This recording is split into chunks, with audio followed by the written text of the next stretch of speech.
Mire, lo conozco a Osvaldo, lo conozco personalmente, lo respeto profesionalmente, pero creo que algunas de las cifras que dice están equivocadas. Primero, el impuesto a las ganancias se coparticipa, lo dice la ley de coparticipación, 54,66 para las provincias y 2 puntos más adicionales entre 4 provincias que no está Córdoba, con lo cual no es verdad que es el 61% coparticipable.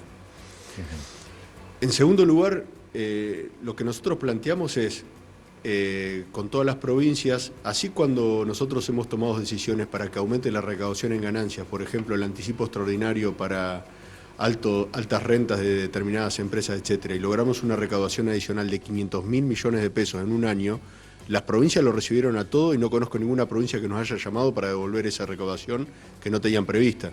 Con lo cual acá lo que hay que ser serio, tener la misma vara cuando hay una recaudación adicional, plantearlo también cuando lo que nosotros planteamos es un alivio fiscal para los trabajadores, y si uno coincide en que la ganancia, en que el salario no es ganancia, hay que ser ecuánime y objetivo en esto. Te vuelvo a decir, lo respeto a Osvaldo, lo conozco, tengo respeto profesional por él, pero hay que ser objetivo, tener la misma vara para hablar, y no sé si él lo está hablando como ministro de Economía de Córdoba o como miembro del futuro de un futuro gabinete que esté armando Melconian, porque lo vi el otro día sentado en primera fila, con lo cual, te vuelvo a decir, nosotros lanzamos una medida muy importante que va a traer alivio fiscal para todos los trabajadores. Son 65.000 cordobeses que van a dejar de pagar el impuesto a las ganancias por sus rentas como trabajadores.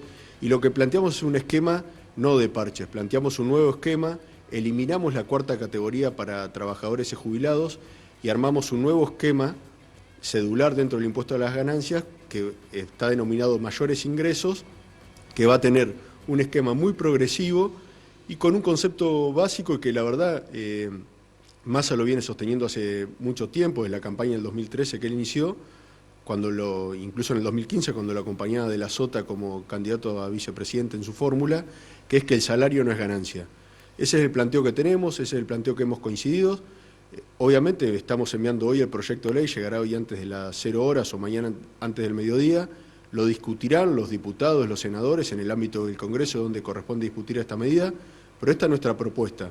Es una propuesta muy progresiva donde entendemos que todos estos trabajadores van a poder contar con mayor poder adquisitivo, que lo van a volcar al consumo, vamos a recaudar más en IVA, vamos a recaudar más en impuestos a los débitos y créditos, más actividad económica, más recaudación de aportes y contribuciones, así que entendemos que es una medida virtuosa. Se vienen anuncios, según entiendo, para monotributistas, independientes y para trabajadores de plataformas. ¿Nos podría anticipar algo al respecto? Mire, también, como bien dice, esto es una primera etapa que estamos trabajando sobre el esquema de los empleados en relación de dependencia y jubilados. Estamos trabajando también sobre los autónomos. Para que tengan una idea, primero para poner en contexto, el trabajador, el impuesto que paga sobre los ingresos es en promedio entre el 27 y el 31%. Es un porcentaje muy elevado, porque como cobra todo en blanco, no hay forma de evadir el impuesto. En cambio, el autónomo, la tasa efectiva de impuesto que paga es solo del 15% sobre el ingreso. ¿Esto por qué es? Porque la ley le permite al profesional autónomo tener deducciones que el empleado en relación de dependencia no tiene, con lo cual yo no lo pondría en el mismo plano. Sin embargo, eso no quiere decir que estamos pensando en un esquema puente para aquellos profesionales, emprendedores que no tengan que sufrir ese salto abrupto que es pasar del monotributo al régimen de responsable inscripto. Estamos trabajando en propuestas, las va a analizar el ministro, mañana tenemos una reunión a las 14 horas, entendemos que es un sector que hay que llevar con un alivio fiscal, así que vamos a anunciar, vamos a trabajar medidas y seguramente las anunciará el ministro a fin de esta semana o la próxima semana. Guillermo, ¿cómo están las cosas ahora ya en su calidad de responsable de aduana, cómo están las cosas con el tema de las importaciones? Importaciones que son necesarias ya no como productos finales o no pensando en productos finales, sino en partes, en insumos para poder producir en la República Argentina. Al menos los industriales de Córdoba se quejaban de que han pasado de meses atrás 50, 60% de CIR autorizados, ahora están en el 30, 30 y pico.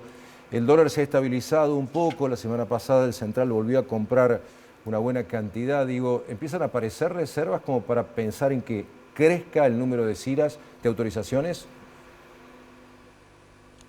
Mire, le agradezco la pregunta porque es muy interesante. Yo lo primero que quiero decir que escucho muchos comentaristas que plantean cepo a las importaciones, etcétera. El año pasado se importaron 86.000 millones de dólares. Es récord histórico de importaciones. Y si uno mira el dato del mes pasado, se importaron más de 6.000 millones de dólares. Con lo cual, eso de que existe un cepo a las importaciones es falso. Ahora bien, la situación económica, fundamentalmente el cepo que implica la economía, el endeudamiento de Macri del año 2018 y la sequía, que los cordobeses, los productores cordobeses la sufrieron de manera muy importante y también llevó a una pérdida de ingresos por exportaciones de 21.000 millones de dólares, nos ha obligado a optimizar la utilización de dólares. ¿Esto qué es? Hemos tenido que administrar los dólares para hacer prevalecer el mantenimiento de los puestos de trabajo y los empleos y las industrias. Hemos tenido que trabajar muy fuertemente para evitar que no queden sin stock las empresas, las terminales, hablo del caso concreto de Córdoba, las terminales de autos y autopartistas fundamentalmente. Ahora, no vemos ninguna planta paralizada. Sí entendemos por ahí la necesidad de mantener los stocks. Lamentablemente no contamos con los dólares necesarios para que se puedan seguir estoqueando los fabricantes. No quiero decir con esto que esté mal estoquearse, lo que quiero decir es no contamos con los dólares necesarios para mantener tal vez los niveles de stock a los que estaban acostumbrados. Guillermo, cortito, y no le veo, agradecemos en este momento grandes quejas, Sí. y como usted, claro, Sí. y como usted menciona, hemos acumulado reserva y nos está permitiendo esto poder empezar a autorizar un mayor nivel de importaciones en esta semana. Guillermo, le voy a pedir que sea cortito, por favor. ¿Cómo viene el tema del acuerdo de precios? Según entiendo, usted estuvo al frente de estas negociaciones. Se plantea históricamente que cuesta que se ejecute ese programa, principalmente en el interior y en Córdoba también.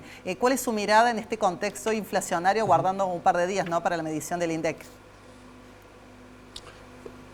Lo primero que me gustaría decirle cortito es, nosotros nos hacemos cargo del problema, sabemos la preocupación, sabemos el problema que implica la inflación y estamos trabajando sobre eso, no le voy a escapar a su pregunta. Claramente el acuerdo de precios es una cuestión que tiene que ver más con la coyuntura, pero es un trabajo que hay que hacer. Hemos logrado acuerdos muy importantes con las petroleras, con 0 aumento en estos meses, con el tema de medicamentos, con el tema de automotrices también, con modelos congelados. Estamos teniendo que trabajar fuerte con el tema de la carne, no solo por el tema de la devaluación, sino porque venía con un arrastre por la sequía de un precio muy bajo y subió mucho en el mes de julio. Tenemos que seguir trabajando para mantener el poder adquisitivo de los trabajadores y de los laburantes, ¿no?, en todo el país. Guillermo, le agradecemos muchísimo la charla. Gracias. Por favor, a usted a disposición.